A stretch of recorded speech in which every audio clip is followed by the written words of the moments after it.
Hi there, my name is Jessica Crow. I am the founder of Apogy, and I am the host of Change Leader Insights, which is a podcast where I get to interview people from all walks of life, different backgrounds, industries, levels of expertise, and all about change, how they think about change, organizational change, leading change, inspiring people to change. And today I have with me Kimberly Eubanks, who is a Senior Director of Organizational Effectiveness at VF Corporation. Thank you so much for being here. She has 25 years of experience in change management. You're also a certified leadership coach. You have your CCMP, which is a change management, certified change management practitioner certification. So lots of experience. And I'm just really excited to have her share her story with you because every time I connect with Kimberly, I learn a lot from her. So Kimberly, do you mind just sharing really quickly a little bit about how you got into change management, organizational effectiveness, where you work, just so everybody kind of has a context of who you are and what you do?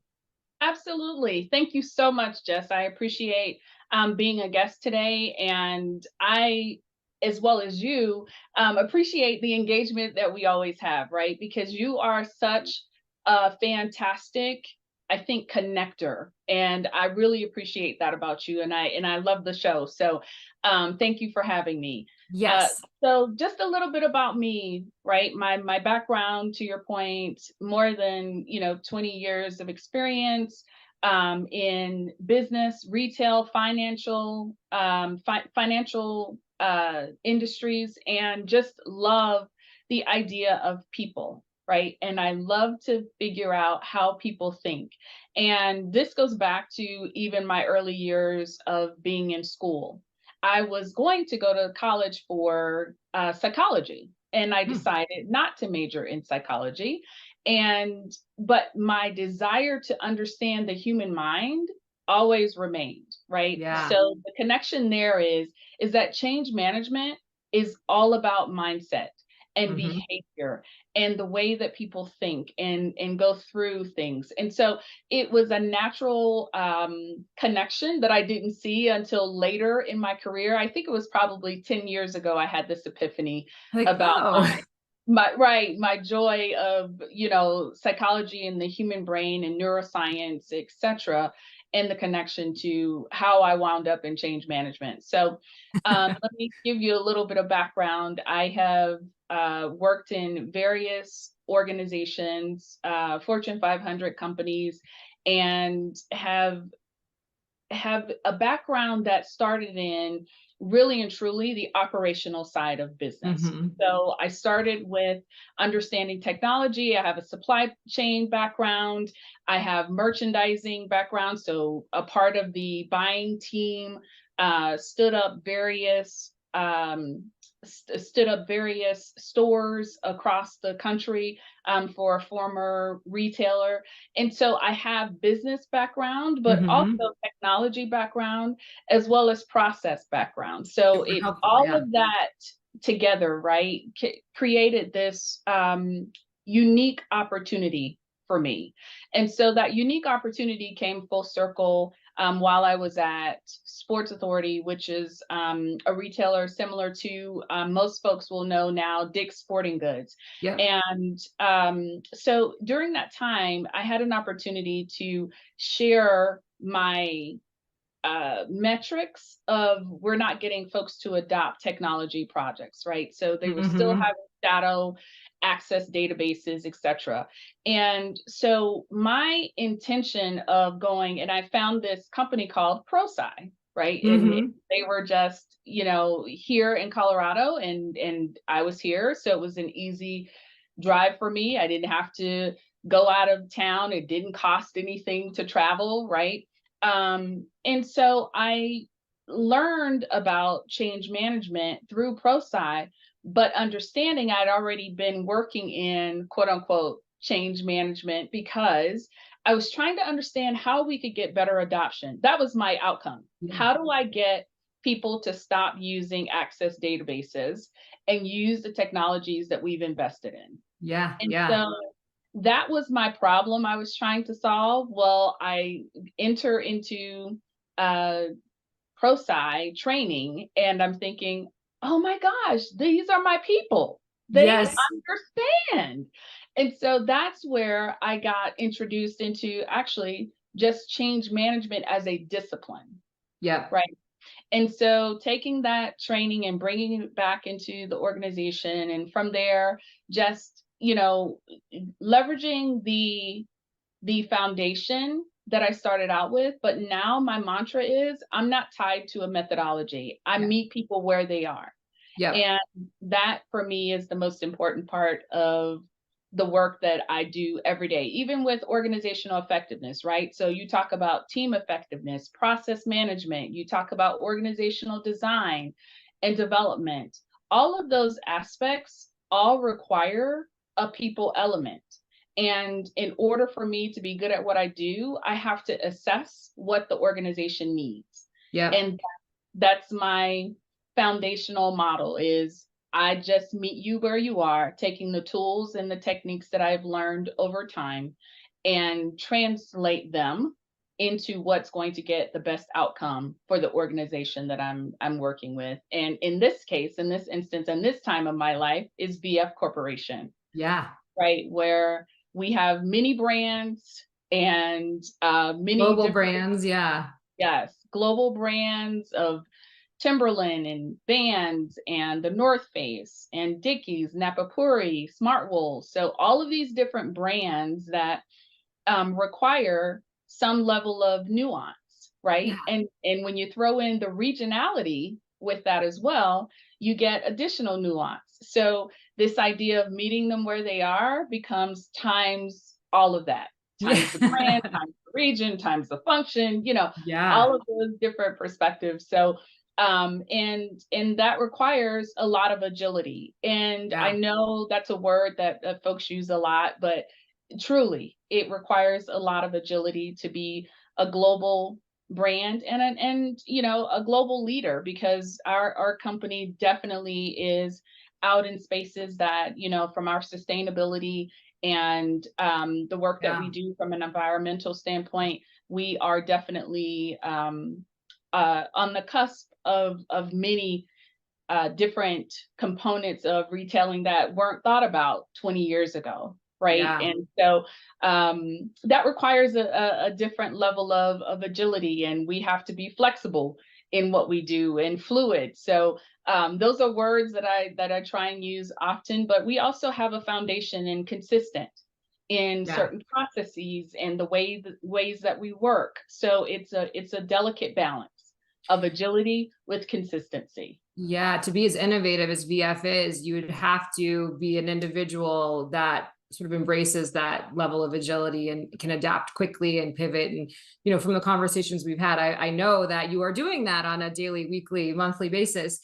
Your title is organizational effectiveness. You were trained through ProSci, which, by the way, I love that you said you had that epiphany, because I went through ProSci's training too and was like, oh, now I get it. Like, these are all the things I was doing, and it's just, here's the container for which I can move forward. But describe a day and with the title of organizational effectiveness, what you're saying is you're meeting people where you're at. So whether it's OE or change management, you're there to meet a need.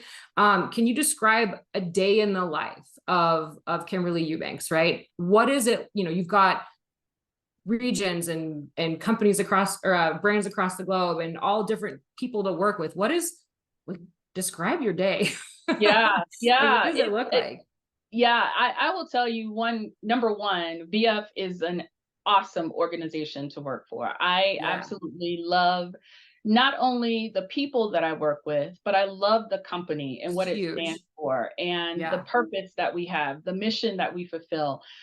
So that's number one, right? I'm at a point in my career and in my life where the work that I do is not saving lives, but I love what I do, right? Yeah. And I think that's important to have that desire to get up in the morning and actually go to the place that you work and feel good about it, and you're happy and you're excited. I mean, that's part of what makes doing this fun, right? Is the fact Yeah. that you like it or not.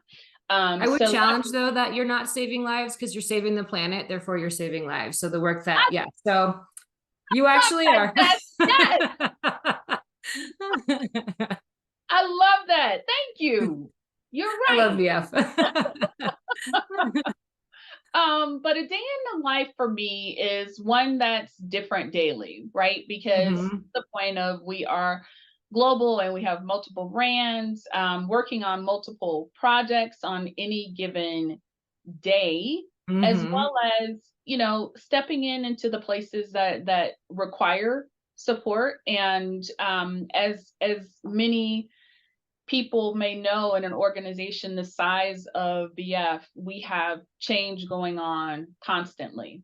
And Yeah. so just sharing from a OE perspective, we cover off on multiple aspects and functions within the OE umbrella. So it's Hmm. change management, it's business process Hmm. management, it is also organizational design. And Hmm. so with all of those comes this aspect of the support that's needed. And we channel and challenge daily, right? So we're looking at what is it that's coming in to our queue, and we have to assess and determine, okay, what is the impact for the organization and the value that it's going to bring. So it's not a free for all. It's we really do have metrics and measures and criteria to say what is it that we're going to focus our resources on, because we have to be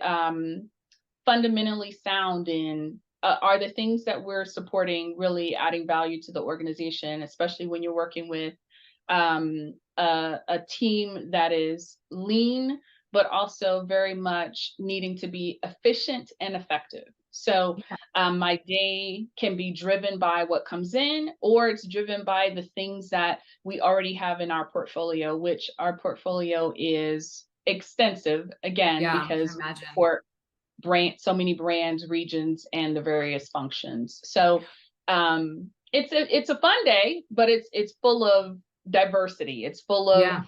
that what you said about being very agile and adaptable is really true. Yeah. Tell me a little bit about the team structure. So you mentioned organizational effectiveness, change management, business process, org design. How big is the team that you sit on? And Yep. then do you have like dedicated resources that are embedded in the different brands and businesses? Or, are you in a consulting role? Are you in a hands-on role? I mean, at your level, I would imagine it's Yep. more of an oversight, but do you have people on the team that are doing the activities on behalf of, or what does that look like? Yeah, so our organization is very lean, Mhm. but we also employ what we call change resources within the brands and the function. Mhm. So we Mhm. have a very much a brand-led model. So meaning we Mhm. go in and we find our change champion or change sponsor within Yep. the brand, and we leverage those folks to help move, right, the needle, and to Mhm. ensure that the change is not only adopted, but it's also sustained, reinforced and sustained. Mhm. So we leverage more of a model of using our internal brand and region resources Got to it. support the work we do. Are they full-time Yeah. dedicated to enabling the change, or are they volunteers and this is a special opportunity? And do they spend, is it based on the change itself, or are they in the role for a year? Man, what is it? Because it sounds like a community of practice, and you're the center of Yeah. excellence a little bit, is how I'm thinking with my change management hat. But It's definitely a community of practice, and the resources, it's based upon the change, right? For some people it's a gig for a period of time, for uh-huh. some it's a where they're doing it full time, and there for some it is a special opportunity or a special project Yeah. that they're leveraged for, and we use them in a more consultative form where we say, okay, we're going to leverage you for 25% of your time Yep. over this period of time. For some folks, it becomes, we need you, an hour or two a week, because it's simply needing someone within the region to help push the change, to help us accelerate the change. So we Mm-hmm. don't need them to be as hands-on, but we need them to be the influencer, right? Yeah. In that Yeah. particular particular space. So it just depends upon the change, but yes, we leverage folks in all of those capacities. Got it. I've seen a lot of success with, in my own experience working on the industry side and then with clients. I think people do like being tapped for those roles in some ways, especially people who are growing in their career Yeah. or are new leaders, because then it gives them an opportunity to acquire new skills, to flex as leaders, to connect with people they may not normally be connecting with, to be subject matter experts. So I love that that is how you have structured it within VF. And I can imagine it's effective for the reasons that you just described. So it sounds like there's a big portfolio too, with lots of change. I'm sure there's transformational changes happening all the way down to the smaller changes. Yep. How do you prevent change collisions from happening, or do they happen and you just navigate through that? Do you have a portfolio view in your role, or what do you do? Yeah, so two things. One, we are looking at that overarching portfolio view across the enterprise. It's not in its maturity yet, but in the absence of that, yes, we have to navigate around the collisions because they happen. Yeah. And also we have to navigate the fact that the brands have changed that they're pushing, right? Change that they're driving, while the enterprise also has change that it needs from the brands, right? Yeah. And so you have this intersection of, okay, we all have to understand what's going on within the brands, and then layer in the regions, right? Because regionally, Yeah. there are some things that are required within a region that, in Europe, that's not required in Asia, right? Or Yep. vice versa, or in the US. So all of those components become significant for us to manage through. And right now it's mostly navigation through those things, but we're having the discussions around what does a portfolio oversight and governance look like at VF, and what does that Yeah. look like? And in my former life, we had these change impact sessions, right, where we brought folks together from around the enterprise to understand what's happening across the enterprise, what's happening within the divisions, Smart. and what happened, right? So that you understand the intersections, the potential collisions, the dependencies, and as well as you're able to manage how much we're actually putting into the system, right? Because think about it, change overload, fatigue, all the words, burnout, all of that becomes very real. And if you can certainly begin to trace back some of the productivity loss or reduction to some of those things, because we haven't done a good job of saying, okay, this is an 8-ounce container, we're filling it with 12 ounces, so it's not going to fit, right? And so all of those real conversations are starting to happen within my leadership structure, so that we can bring that forward to our ELT and things of that nature to make some recommendations, right, around how do we start looking at this from not only just the factor of the technology overload, but really talking about the people side of this, right? That there's only so much capacity folks have, and everybody's capacity is different. Yeah. And making that real conversation, having that real conversation and making some real decisions around that. I'm really excited to hear that you're having conversations like that at VF. I was going to ask, how does this come up? Does employee well-being come up? Does their capacity for change and, is burnout something that is talked about? So it sounds like the answer is yes, based on what you're saying and how it's starting to become more, there's dots are being connected in terms of the impact too much change and then how it impacts productivity and probably, health and wellness and well-being and morale and resilience, all of those things. So that is really exciting to hear. It's difficult to connect those dots sometimes too, because there are factors outside of the organization. I think you said everyone kind of has a different level of capacity. There's things that happen in our lives and our communities Right. that affect our ability to take on change. So navigating what is that balance, I'm sure is that's sort of the new frontier, or maybe the future of change management. How do you do that?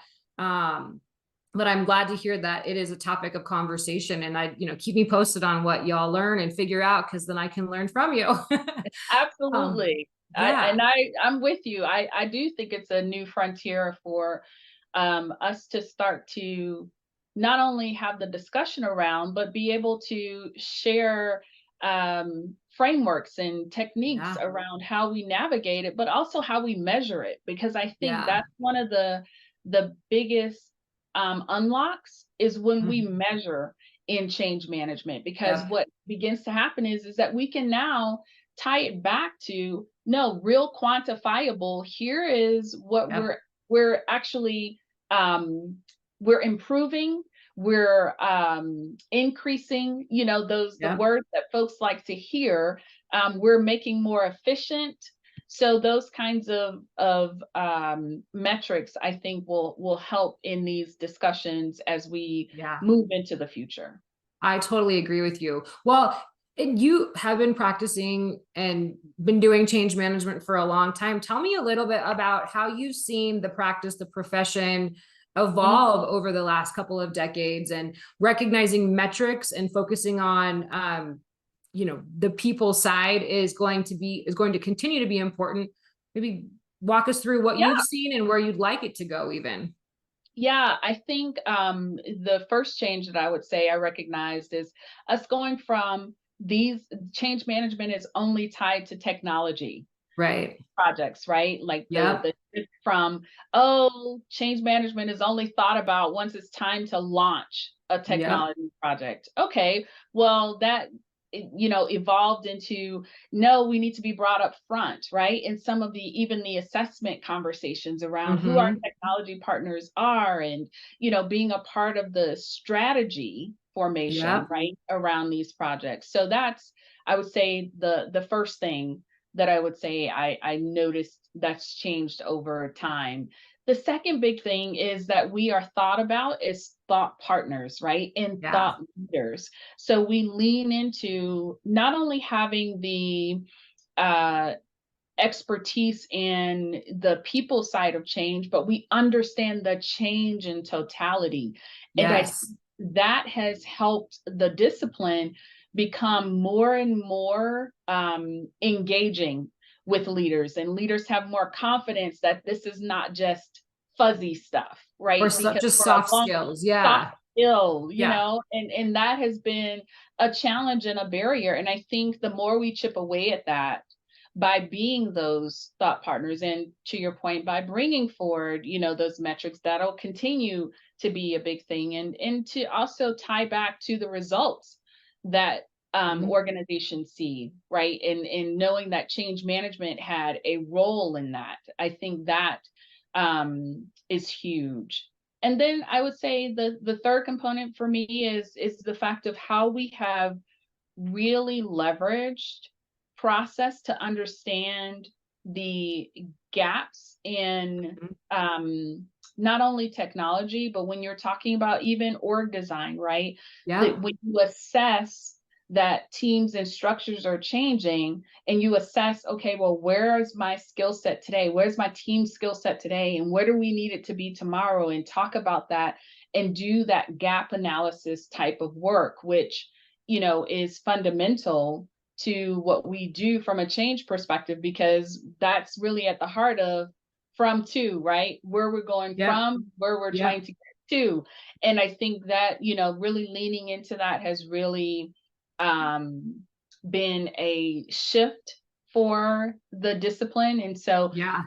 that's been great to see. And then of course, agile, right, Yeah. has had implications on the discipline, and how we do what we do, and being able to um, come in and relate to the sprint structure, and how we Yep. begin to formalize our plans around sprints versus it being attached to a waterfall type plan, right? And Hmm. so I think that's been significant, and I can't wait to see what AI is going to do to impact the profession. I mean, right now, if you think about it, the way that we write communications today Yeah. is already, right, seeing some significant shift for us in the profession. So Yeah. I think those would be, if I had to say six things, those would be the top of my list. Yeah, those are all, that's a great sort of history to moving forward, and AI especially. That'll be interesting to see what shakes out. I totally agree with you. The communication piece does seem to be taking there's the most synergies there, and Yeah. finding alignment between how to leverage that as someone in, your role. Well, is there anything else about kind of what you do or how you do it, that if someone is thinking about making a career change or wants to get involved in business transformation, organizational effectiveness, change management, like a tip or a recommendation that you'd have for them as they start to explore this space?